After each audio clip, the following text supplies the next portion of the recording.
Hello everyone, welcome to the pre secure for 21 June 2024। और हमेशा की तरह हम 5 एमसीक्यू करते हैं based on the current affairs.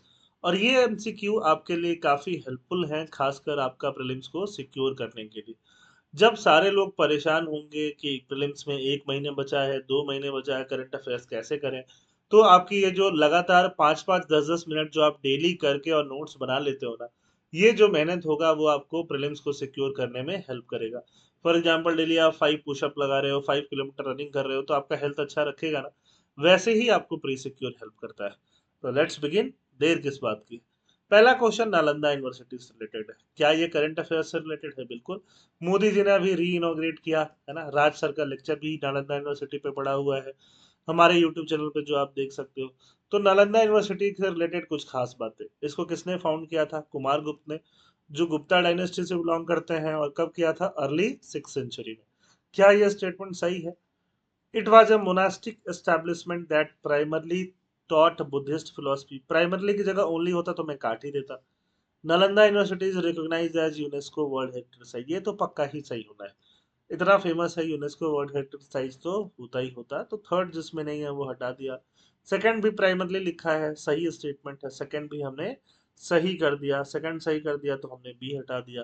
First के बारे में, कुमार गुप्त के बारे में तो आपने जरूर पढ़ा होगा। अब ये 6th सेंचुरी नहीं है, ये 5th सेंचुरी है, इसीलिए फर्स्ट स्टेटमेंट गलत है और सी वाला आंसर जो होता है यहाँ पे सही हो जाता है। इसमें जो भी इंपॉर्टेंट इंफॉर्मेशन आपको नहीं पता जरूर लिखो।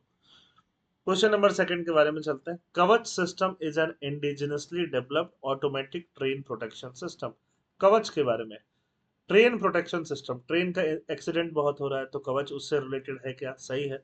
कवच was developed by research design and standard organisation RDSO in collaboration with Medha servo drives private limited, HBL power system, Kernex micro system. सब सही है यहाँ पे। Kavach uses electronic and RFID devices, है ना। ये सब रेडियो वेव्स वगैरह यूज किया जाता है लोकोमोटिव में, सिग्नल सिस्टम में। And tracks to control train brakes and alert drives. ये भी सही है। तो आंसर कहाँ आ जाएगा यहाँ पे? डी आ जाएगा। 1 2 और 3 सारे स्टेटमेंट यहाँ पे क्या है? करेक्ट। थर्ड क्वेश्चन पूछा गया है एनर्जी ट्रांजिशन इंडेक्स से। ETI are not correct. Energy transition index से कौन सी चीजें करेक्ट नहीं है वो पूछा गया है। तो करेक्ट है। एनर्जी ट्रांजिशन इंडेक्स कौन पब्लिश करता है? World economic forum in collaboration with Accenture. ये सही है। ETI evaluates the readiness of countries for transition to secure sustainable affordable inclusive energy. ये अगर नहीं भी पता होता तो भी आपको पता होता कि सही है। इंडिया का रैंक कितना है? 68। ये गलत है। तो गलत ही पूछा है। कितने गलत है? सिर्फ एक गलत है, बाकी दोनों क्या है? सही है। तो आंसर क्या हो जाएगा यहाँ पे? ए हो जाएगा। फर्स्ट करेक्ट है, सेकंड करेक्ट है, थर्ड जो है वो इनकरेक्ट है। फोर्थ बात करता है नेशनल पार्क का। नेशनल पार्क भी कहाँ पे? अंडमान एंड निकोबार में बात करता है।